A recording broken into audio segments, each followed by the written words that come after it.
Joining me now is Ken Estes.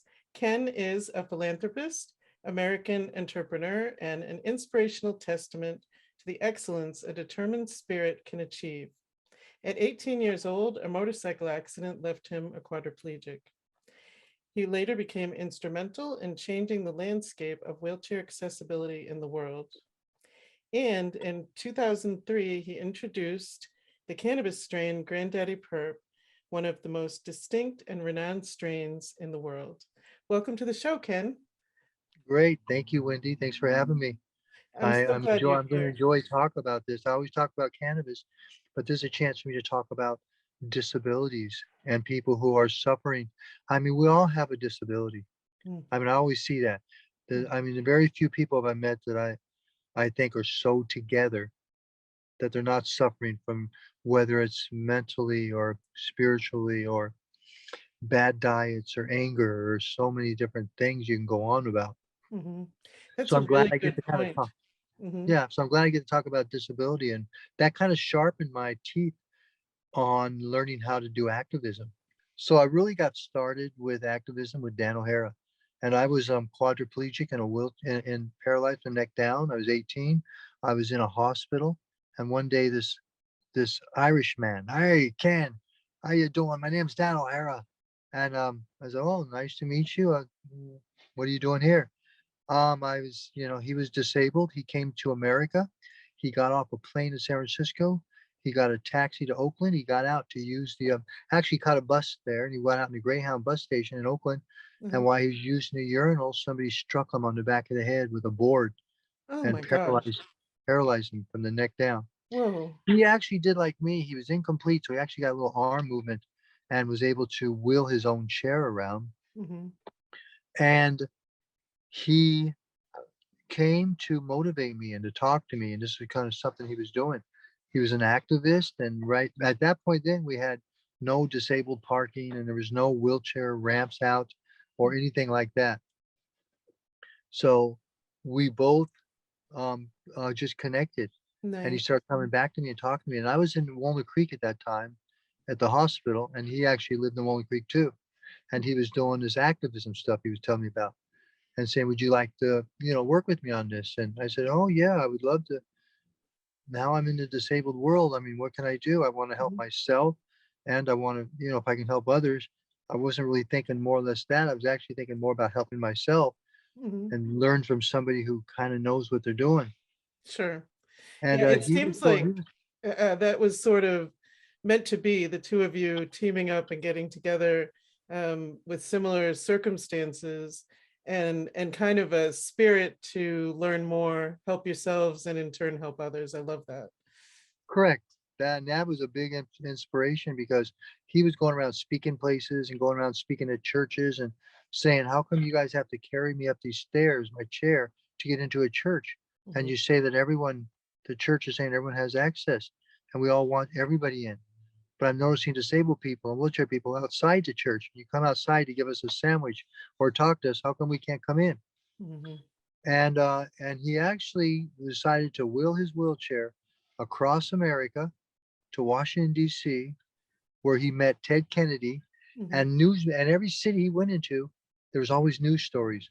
I'd be at home and he would call me up on my phone. I'd talk to him and he'd say, oh, I'm in Oklahoma now, or I'm in um, wherever, all the different states that he went through in Uh-huh. Mississippi. And it took him, I forget how long, because it's been so long ago, it's in the 70s, Sure. but he got there. And when he did get to Washington, D.C., it happened to be at the time when all the churches were there and all the pastors and preachers, and they Mhm, had a big meeting in Congress.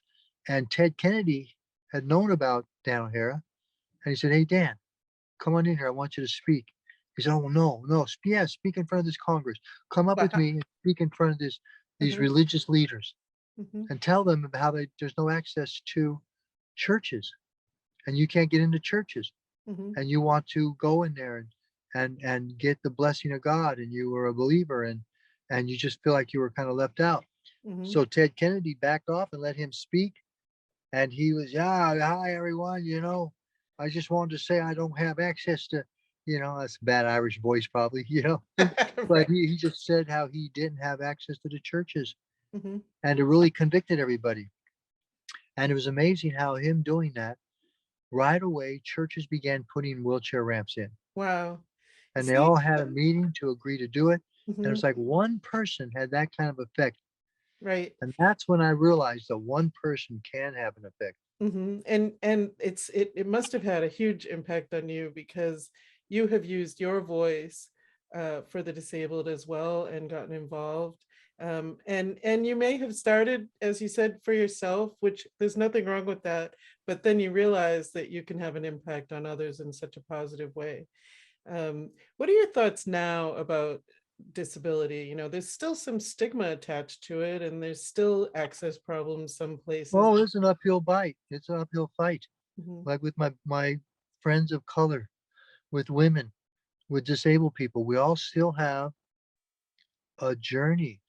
The mhm, fight's not over. I don't know if we're in the middle of the fight or we're still at the beginning of it, or there's still people who don't really want to have to deal with us, who still kind of see us as lesser than.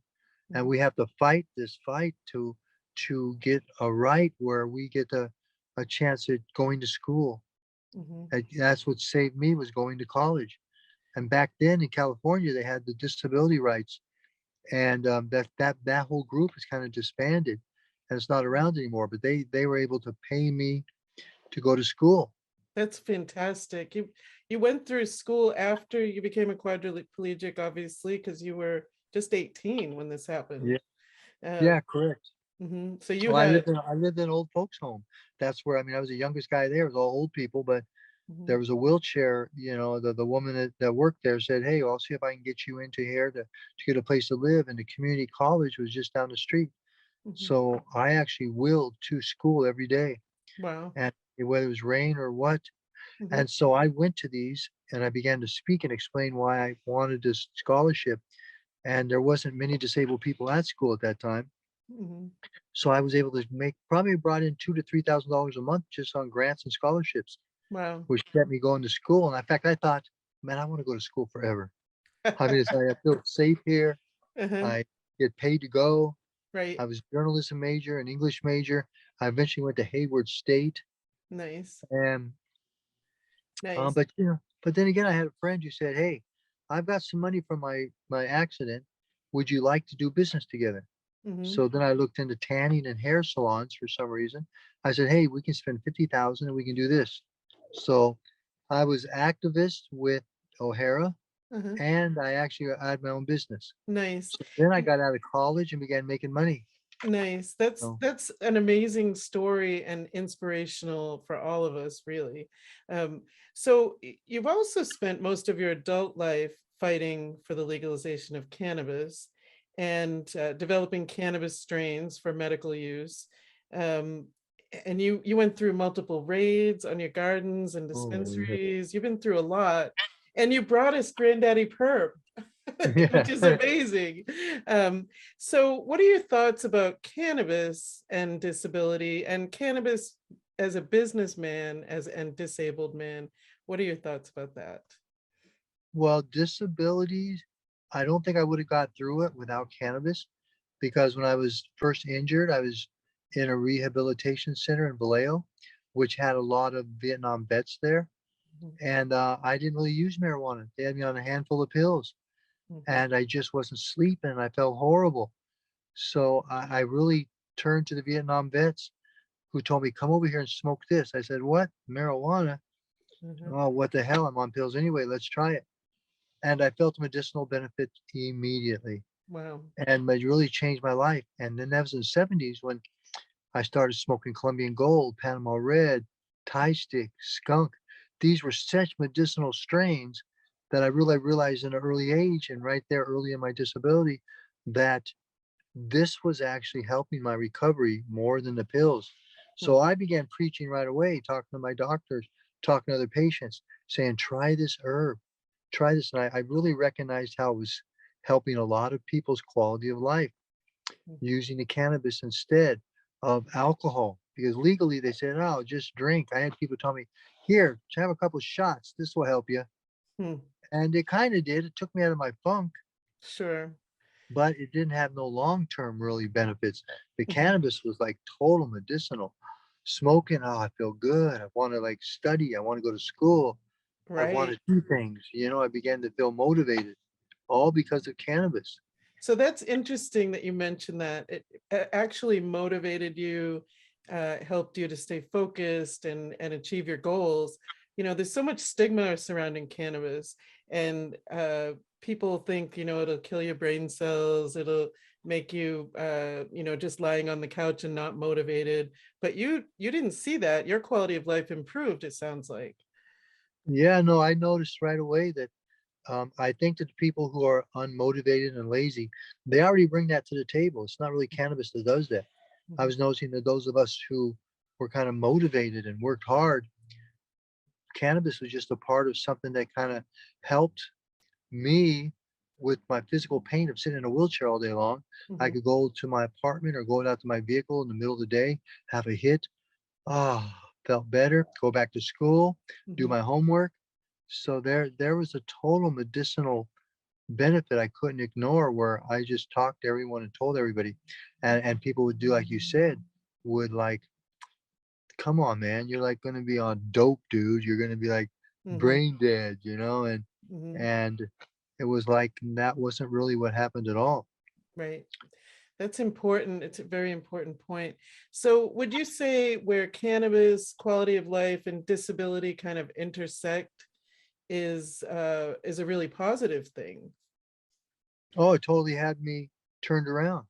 Mhm, I wanted to go to school. I felt motivated. I wasn't depressed. I didn't feel the anxiety of not sleeping right, of not eating right. I used to tell people back in the early days that there are two things you need when you're recovering from an illness or injury, and that is sleeping and eating. mhm. If you can't deal with those two, then you're going to have a hard time. Right, And cannabis dealt with both those issues. I would for sleep all sure. night and feel good. I didn't have nightmares that I had after my accident.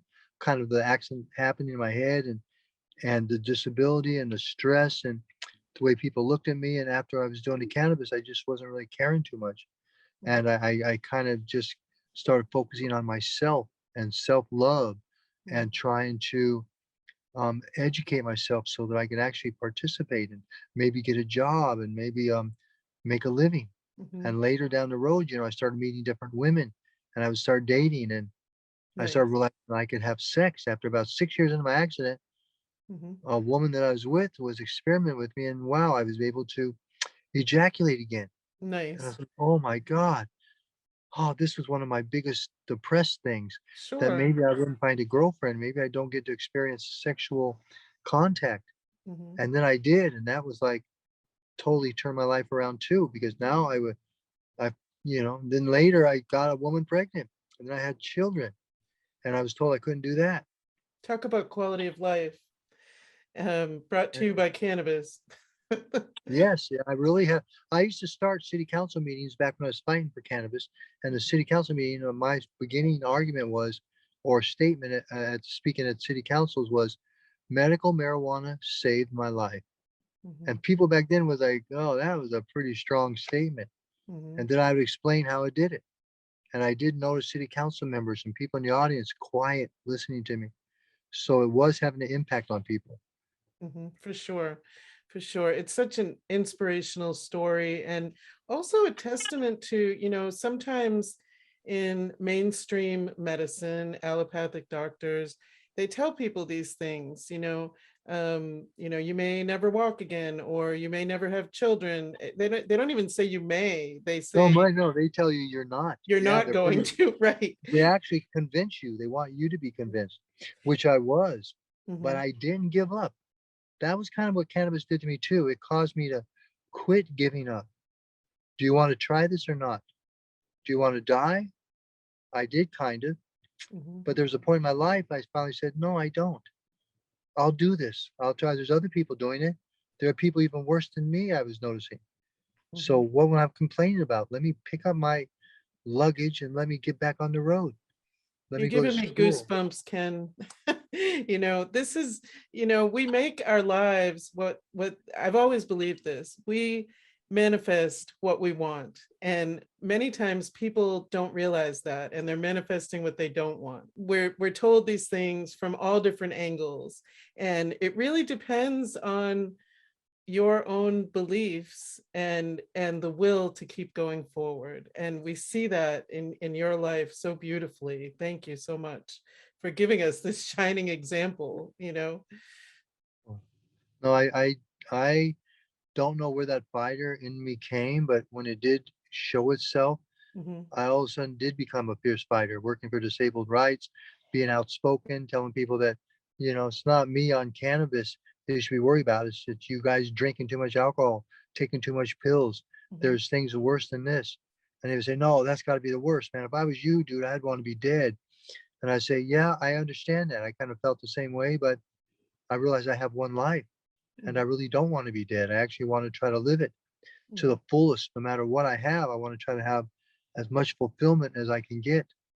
And then I felt like I achieved it from having girlfriends to having children to having a job to making money to mhm, having friends to being able to go to concerts, go to movies, go out to nice restaurants. It's like, wow, I'm living a pretty fulfilled life.